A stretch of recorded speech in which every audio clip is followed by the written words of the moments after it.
자, 새로운 아침입니다. 오늘도 주님이 여러분과 함께 동행하시기를 주의 이름으로 축복합니다.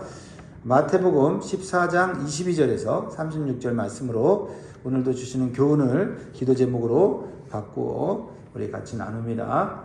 같이 한번 따라 하십니다. 풍랑 속에서 나의 시선을 주님께 고정하게 하시고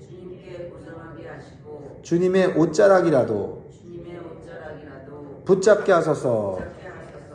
아멘. 네, 우리가 살다 보면 도저히 이해할 수 없는 풍랑을 마주할 때가 있습니다. 그럴 때 이런 기도를 하게 되지요. 하나님, 제가 주님의 말씀대로 살려고 애썼는데 왜 제 삶에 이런 풍랑이 몰아치는 것일까요? 라고 주님께 질문하면서 마음속에 또한 고통을 호소할 때가 있습니다. 하지만 여러분, 우리가 꼭 기억해야 할 사실이 있습니다. 인생이 맞이하는 모든 풍랑이 똑같이 불행한 것은 아니라는 점입니다. 어떤 풍랑은 우리를 넘어뜨리려고 오지만 어떤 풍랑은 오히려 우리를 주님께로 더 가까이 가게 만듭니다. 그래서 주님을 간절히 찾게 하고 평온할 때는 절대 알 수 없었던 주님의 은혜와 능력을 깊이 체험하게 만드는 축복의 통로가 되기도 하는 것입니다. 여러분, 오늘 본문 말씀을 통해서 우리의 삶에 찾아오는 풍랑 속에 감추어진 주님의 선하신 뜻을 깨달을 수 있기를 주의 이름으로 축복합니다. 자, 오늘 본문이 주시는 교훈은 첫 번째로 주님이 함께하지 않는 배는 풍랑을 감당할 수 없다라는 것입니다. 오늘 본문을 보면 흥미로운 점이 있는데요. 제자들이 배를 타고 바다로 나간 것은 그들의 고집이 아니라 예수님의 재촉 때문이었다라는 것을 보여주고 있어요. 22절입니다. 예수께서 즉시 제자들을 재촉하사 자기가 무리를 보내는 동안에 배를 타고 앞서 건너편으로 가게 하시고, 자, 건너편 바다로 가게 된 이유가 누구 때문이에요? 예수님 때문이죠. 예수님이 재촉하셨어요. 빨리 건너가야 한다라고 말씀하셨다라는 겁니다. 그런데요, 제자들이 주님의 말씀에 순종해서 갔는데 그들이 마주한 것은 평온한 바다가 아니라 거칠고 위험한 고난의 풍랑이었다라는 것입니다. 그래서 제자들은 밤새 노를 지면서 그 풍랑과 싸웁니다. 하지만 주님이 함께 계시지 않는 그 배는 제자들의 힘만으로는 풍랑을 감당할 수 없게 되었다라는 것입니다. 자, 여러분, 여기서 우리가 궁금한 게 있죠. 예수님이 가라고 해서 갔습니다. 그렇죠? 그런데 제자들이 풍랑을 만나서 그 풍랑 속에서 고난을 겪고 있어요. 여기서 무엇이 문제였을까요?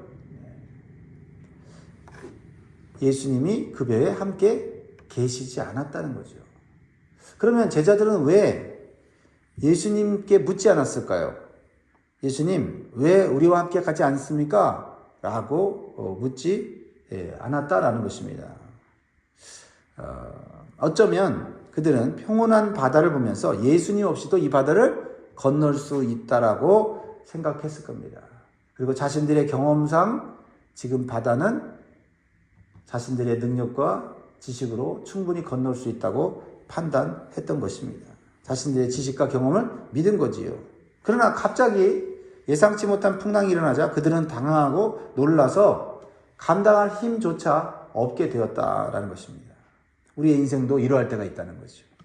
내 경험, 내 실력, 내 인맥이라는 노를 저으면서 인생의 바다를 건너려고 하지만 주님이 계시지 않는 인생의 배는 작은 바람 하나에도 요동칠 수 있다라는 겁니다. 여러분이 지금까지 살아가면서 어떤 풍랑을 만났을 때 여러분들은 흔들렸습니까? 어떤 풍랑에 여러분 고난을 겪고 고통을 겪고 헤어나오지 못하고 오랜 기간 바닷속에 계셨습니까? 그럴 때 여러분 그 배 속에 주님이 함께 계셨습니까? 계셨다면 여러분 그 풍랑을 통해서 여러분의 믿음이 더 견고해지고 또한 그 풍랑을 통해서 더 성숙한 제자의 자리로 들어가게 된 줄 믿습니다. 그런데 지금 이 제자들은요, 예수님이 함께하지 않는 그 배에서 고난을 겪고 있어요. 그들의 지식과 그들의 경험을 통해서 어떻게든 저 바다 건너편으로 가려고 하고 있다라는 것입니다. 예수님이 어쩌면 일부러 그들에게 먼저 가라고 하셨고, 예수님은 뒤에서 그들을 향하여 기도하고 있는 모습을 보여주고 있습니다. 예수님께서 무엇을 깨달으라고 말씀할까요? 예수님이 함께 가고 있는 그 삶이 당연한 게 아니라는 거예요. 우리는 예수님과 함께 가는 것을 요청하고 바라고 사모하는 마음이 있어야 될 줄 믿습니다. 그래서 우리가 빨리 깨달아야 할 신앙의 핵심은 주님이 내 인생의 배에 함께 하셔야 안전하다는 사실을 절실히 깨닫는 거예요. 그래서 잠시라도 주님이 안 보이면 주님은 어디 계십니까? 주님 나와 함께 가십시오. 이러한 믿음이 있어야 될 줄 믿습니다. 다시 한번 여러분의 인생의 배에 주님이 계십니까? 질문하면서 우리가 오늘 하루를 살아낼 수 있기를 바랍니다. 또한 내 힘으로 노를 젓기 위해서 고집스러운 내 생각을 또 내 자신을 믿거나 또 세상을 믿는 그러한 경험의 노를 내려놓으셔야 할 것입니다. 그래서 우리의 인생의 선장 되신 주님께 모든 것을 맡김으로 어떤 풍랑 속에서도 침몰되지 않는 평안한 삶을 사시기를 주의 이름으로 축복합니다. 자, 두 번째로 주신 교훈은 뭘까요? 풍랑 속에서 주님은 먼저 두려움을 제거해 주신다는 겁니다. 두려움을 제거해 주신다. 고난의 절정인 밤 사경, 이 고통의 한밤중에 예수님께서 바다 위를 걸어 제자들에게 오십니다. 여러분들 얼마나 참 감동적인 순간입니까? 폭풍 속에서 걸어오신 주님을 상상해 보세요. 여러분 그 주님에 대해서 어떻게 반응하시겠어요? 주님 오시는구나. 역시 이 풍랑 속에서 주님 나를 도우러 오시는구나. 이렇게 생각하지 않겠습니까? 그런데 제자들의 반응은 전혀 달랐습니다. 반가워야 할 예상해야 될 주님을 보고 유령이라고 비명을 지르고 있다는 것입니다. 왜 그랬을까요? 주님을 기대했더라면, 주님은 이 풍랑 속에 오실 수 있다는 믿음이 있었다면 주님이 멀리서 와도 알아보았겠죠. 근데 전혀 주님이 그곳에 오실 것이라고 생각을 못한 거예요. 그냥 고난만, 고통만, 내 상황만 바라보고 있는 거죠. 그러니까 얼마나 힘들어요. 그런 가운데 누가 걸어오니까 얼마나 무섭습니까? 풍랑보다 더 무서운 두려움이 그들을 압도하는 거예요. 그때 주님은 풍랑을 먼저 꾸짖지 아니하시고 제자들의 마음을 먼저 만지십니다. 주님이 뭐라고 말씀하세요? 두려워하는 그들을 향하여 책망하지 않으시고 안심하라. 내니 두려워하지 말라. 이게 주님의 사랑이에요. 주님의 은혜입니다. 주님은 환경의 풍랑보다 우리 마음의 풍랑을 먼저 잠재우기를 원하십니다. 풍랑 속에서도 주님이 나를 찾아오신다는 확신, 그분이 지금 내 곁에 계신다는 믿음이 있을 때 우리는 비로소 평안을 되찾을 수 있는지 믿습니다. 여러분 어떤 상황 가운데서도 여러분 기대하세요. 주님 나를 찾아오신다. 주님은 결코 여러분을 풍랑 속에 홀로 내버려 두지 않으십니다. 가장 어두운 밤, 여러분이 가장 지쳐 있을 때 주님은 이미 그 물결을 밟고 여러분 곁으로 오고 계십니다. 여러분이 해야 될 게 뭐예요? 그 주님을 바라보고 주님을 환영하는 거죠. 혹시 요즘 여러분을 잘못 들게 하는 유령 같은 두려움이 혹시 있으십니까? 그것이 가정의 미래입니까? 자녀의 미래입니까? 건강의 위협입니까? 아니면 앞이 보이지 않는 내 삶의 모습입니까? 사랑하는 성도 여러분, 주님은 파도를 잠잠케 하시기 전에 제자들의 떨리는 마음부터, 두려운 마음부터 잠재우셨습니다. 오늘 주님의 음성을 들으시기 바랍니다. 안심하라. 나니 두려워하지 말라. 그 주님의 음성을 여러분 받으시고 마음의 평강이 넘치기를 바랍니다. 그렇습니다. 오늘 주님께서 주시는 세 번째 교훈은 무엇입니까? 주님에 대한 집중이 흔들릴 때 바다에 빠진다. 주님을 향한 시선이 흐트러질 때 바다에 빠진다라는 거죠. 폭풍 속에서 무리를 걸어오시는 예수님, 그 예수님을 보고 감격하고 감동한 한 제자가 있어요. 누굽니까? 베드로죠. 이 베드로가 주님이 내니 두려워 말라, 안심하라는 그 말씀을 듣고는 막 용기가 생긴 거예요. 믿음이 생긴 겁니다. 그렇습니다. 우리가 예수님을 폭풍 속에서 맞이하고 그 주님의 음성을 들으면 용기가 나는 거예요. 그래서 믿음의 도전을 하게 됩니다. 여러분도 말씀을 듣고 가만히 앉아있지 말고 믿음의 도전을 하시기 바랍니다. 자, 28절 보세요. 베드로가 대답하여 이르되 주여 만일 주님이시거든 나를 명하사 물리로 오라 하소서 하니. 예수님이 어떻게 하셨을까요? 허락하셨어요. 예수님이 무리를 걸은 것처럼 베드로도 무리를 걷도록 허락하셨습니다. 여러분, 예수님이 하시는 일은 우리도 할 수가 있습니다. 예수님이 그것을 원하시기 때문이에요. 그러나 예수님 없이 혼자 할 수는 없습니다. 예수님과 함께 해야 하는 것이죠. 이제 베드로는 폭풍 속에서 무리를 걷는 기적을 경험합니다. 그러나 문제가 발생하죠. 오직 주님만을 바라보았을 때는 기적처럼 무리를 걸었습니다. 그런데 인간의 한계가 거기서 드러납니다. 뭐죠? 주님을 바라보던 시선이 바람을, 내 주변에서 일어나는 바람을 바라보는 순간에 여지없이 물속으로 빠져들어갔다라는 겁니다. 우리의 신앙생활도 마찬가지입니다. 예수님만 바라보고 살 때는 고난의 바람이 불어도 이겨낼 수가 있습니다. 이 고난 속에서 내가 걸어가네. 이 고난 속에서 평안하네. 이 고난 속에서도 내가 기뻐하고 있네. 주님 바라보고 가기 때문에 그렇습니다. 그러나 방심하다가 세상의 바람을 이렇게 좌우로 한번 둘러다 보면 갑자기 두려움이 확 옵니다. 방금까지 믿음이 있었고, 방금까지 용기가 있었고, 방금까지 담대함이 있었는데 이상하게 똑같은 상황 속에서 두려움이 빠집니다. 걱정이, 근심이 몰아치는 것입니다. 세상의 거센 바람에 시선을 뺏기면 주님을 향한 집중력이 흩어지는 거예요. 그러면 어떻게 됩니까? 내가 잘 가던 신앙의 길도 삐걱하면서 넘어지고 바다에 빠지게 된다라는 것입니다. 그러므로 지금 나의 시선이 주님에게 고정되어 있는지, 집중되어 있는지를 한번 살펴볼 필요가 있다라는 겁니다. 주님이 있다는 걸 압니다.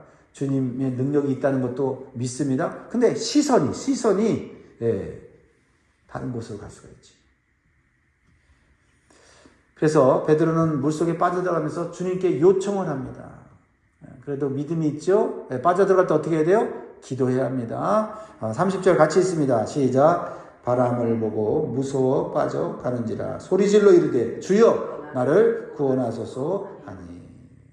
빠져간다고 빠져가는 것에만 집중하면 안 되죠. 빠져갈 때 빨리 주님께 나와 기도해야 합니다. 요청해야 합니다. 그러면 주님은 어떻게 하십니까? 즉시 손을 내밀어 베드로를 붙잡으시면서 말씀하셨습니다. 그리고 예수님이 이렇게 말씀하십니다. 믿음이 작은 자여 왜 의심하였느냐. 이 말씀은 책망이 아니라 다시 나의 시선을, 베드로의 시선을 주님께로 향하라고 하는 주님의 해결책이에요. 해결책. 그렇죠? 우리도 다시 시선을 주님께로 조종해야 될 줄 믿습니다. 풍랑보다 크신 주님께 시선을 집중하시기 바랍니다. 내 주변의 파도를 보지 말고 파도 위를 걸어오시는 주님과 눈을 맞추시기 바랍니다. 시선이 흔들리면 삶도 흔들리게 되어 있습니다. 다시 주님께 시선을 고정하는 영적 집중력을 오늘 회복할 수 있기를 주의 이름으로 축복합니다. 그래서 다시 이 고난과 역경과 시련의 바람 속에서도 걸어갈 수 있는, 뚫고 갈 수 있는 그런 복된 인생이 되기를 주의 이름으로 축복합니다. 자, 예수님이 풍랑을 허락하셨어요. 그렇죠? 그리고 예수님이 풍랑 속에서 또 오셨습니다. 그리고 어떻게 해요? 그 풍랑을 또한 잠잠케 하십니다. 이것을 통해서 우리에게 주신 교훈은 뭘까요? 예수님이 허락하신 풍랑은 예수님을 알게 하는 것이고 예수님을 알므로 우리의 믿음이 더욱 견고해지는 거예요. 그러니까 풍랑이 없을 때 믿음은 아직 테스트가 되지 않은 믿음이죠. 근데 풍랑을 통과한 믿음은 그 믿음은 풍랑 전의 믿음과는 다른 더 견고한 믿음이 된다라는 겁니다. 그러니까 풍랑이 결코 불행이 아니다라는 것이죠. 자, 풍랑을 겪고 난 후에 예수님이 누구신지를 제자들이 깨닫게 돼요. 지식적으로 경험적으로 한 단계 성장하게 됩니다.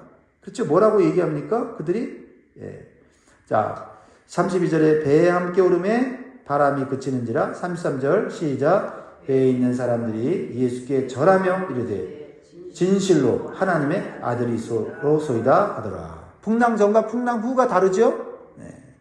그러니까 평온할 때는 그저 능력 있는 선생님이었어요. 근데 풍랑을 겪고 나니 예수님이 누구예요? 하나님의 아들이시라는 지식과 경험을 고백하고 있는 겁니다. 믿음의 진보가 일어난 것이에요. 풍랑이 내게 찾아오는 풍랑이 주님이 누구이신지를 알게 한다면 그 풍랑은 결코 불행이 아니에요. 오히려 우리의 믿음을 뿌리 깊게 만드는 영적 자양분인 것입니다. 여러분이 마주하고 있는 풍랑을 어떻게 대하는 게 중요해요. 어떤 자세로 대하는 게 중요하죠. 이 풍랑을 통해서 내가 주님을 더 알아가고 내 믿음이 더 견고해질 거야 라는 생각을 가져야 될 줄 믿습니다. 아유, 풍랑이 또 오는구나, 어떡하지 하고 두려워하고 무서워하고 걱정하고 근심하면 아무것도 얻는 것이 없어요. 아니, 오히려 더 모든 것을 잃게 되고 인생은 표류하게 된다라는 것입니다. 그렇습니다. 우리에게 다가오는 풍랑은 우리를 침몰시키는 도구가 아니라 주님이 누구신지를 똑똑하게 배울 수 있는 영적 학교인 줄 믿습니다. 자, 여러분, 폭풍이 지나간 후에 역시 우리 주님은 하나님의 아들이십니다 라고 고백할 수 있기를 주의 이름으로 축복합니다. 자, 이제 바다 건너편 게네사렛 땅으로 이제 예수님과 제자들이 가요. 거기서 어떤 일이 벌어집니까? 수많은 사람들이 예수님이 오셨다는 소식을 듣고요, 병든 자를 데리고 나옵니다. 그리고 그 병든 자들이 예수님 앞에 나올 때 다 치유함을 받아요. 여러분, 예수님이 누구신지를 이제 확실하게 알고, 그죠? 의심치 않으면요, 기적이 일어나는 거예요. 치유가 일어나는 거예요. 회복이 일어나는 거예요.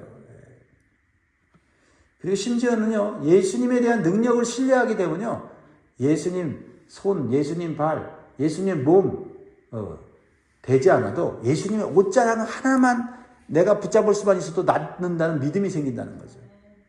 우리의 믿음이 이게 놀라운 축복이고 선물이에요.